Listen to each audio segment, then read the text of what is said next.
Global পয়েন্টের পক্ষ থেকে সবাইকে স্বাগত জানাচ্ছি।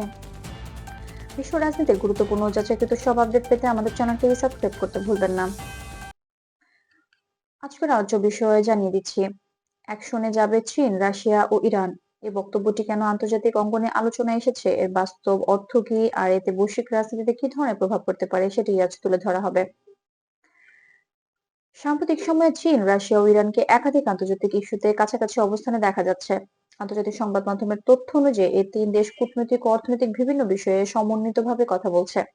তবে এখানে অ্যাকশন বলতে সরকার সরাসরি কোনো সামরিক পদক্ষেপ বোঝানো হচ্ছে না, বরং এটি বোঝাচ্ছে যৌথ অবস্থান, পারস্পরিক সহযোগিতা এবং আন্তর্জাতিক ফোরামে একসঙ্গে ভূমিকা রাখার বিষয়টি।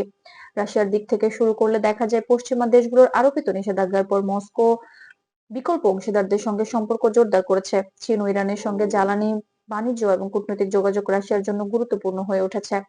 রাশিয়ার কর্মকর্তারা বারবার বলে আসছেন, নিষেধাজ্ঞার প্রভাব সাধারণ মানুষের জীবনযাত্রায় নেতিবাচক প্রভাব ফেলছে।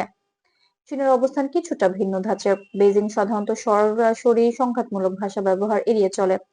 ভ্যালেট সূত্র অনুযায়ী চীন আন্তর্জাতিক স্থিতিশীলতা ও সংলাপের উপর গুরুত্ব দেয়। রাশিয়া ও ইরানের সঙ্গে চীনের সহযোগিতা মূলত বাণিজ্য ও জ্বালানি সরবরাহ এবং আন্তর্জাতিক আলোচনার সমন্বয়ের মধ্যে সীমাবদ্ধ। চীনের দৃষ্টিতে আলোচনার মাধ্যমে দীর্ঘমেয়াদী সমাধান সম্ভব। ইরানের ক্ষেত্রেও বাস্তবতা আলাদা। ইরান দীর্ঘদিন ধরে যুক্তরাষ্ট্রের নিষেধাজ্ঞার মুখে রয়েছে। এ প্রেক্ষাপটে রাশিয়া ও চীনের সঙ্গে সম্পর্ক ইরানের জন্য অর্থনৈতিক ও কূটনৈতিক দিক থেকে গুরুত্বপূর্ণ হয়ে উঠছে। জ্বালানি ও শিল্প সহায়তার মতো ক্ষেত্রে এই সহযোগিতা আরো দৃশ্যমান হচ্ছে বলে আন্তর্জাতিক বিশ্লেষকরা মনে করছেন।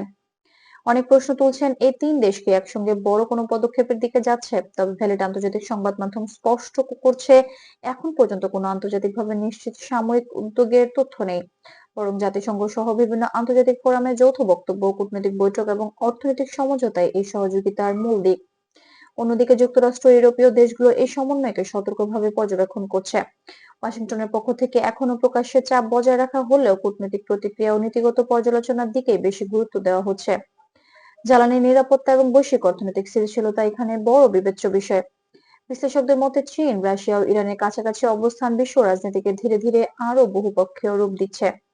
এতে কোনো তাৎক্ষণিক সংকেত না থাকলেও ভবিষ্যতে আন্তর্জাতিক সিদ্ধান্ত গ্রহণের ক্ষেত্রে এই সমন্বয়ের প্রভাব দেখা যেতে পারে। সব মিলিয়ে বলা যায়, অ্যাকশনে যাবে চীন, রাশিয়া ও ইরান। এই বক্তব্যটি মূলত একটি কূটনৈতিক ও রাজনৈতিক বাস্তবতার প্রতিফলন। এটি সরাসরি কোনো তাৎক্ষণিক ঘটনার ইঙ্গিত নয়, বরং আন্তর্জাতিক অঙ্গনে পরিবর্তনশীল সম্পর্কের একটি দিক তুলে ধরে। গ্লোবাল পয়েন্টের পক্ষ থেকে আজকের বিশ্লেষণ এতটুকুই। বিশেষ সংবাদের নির্ভরযোগ্য ও যাচাইকৃত আপডেট পেতে আমাদের চ্যানেলটি সাবস্ক্রাইব করুন। ভিডিওটি ভালো লাগলে লাইক দিন, আর মতামত জানান কমেন্টে। গ্লোবাল পয়েন্টের সঙ্গেই থাকুন।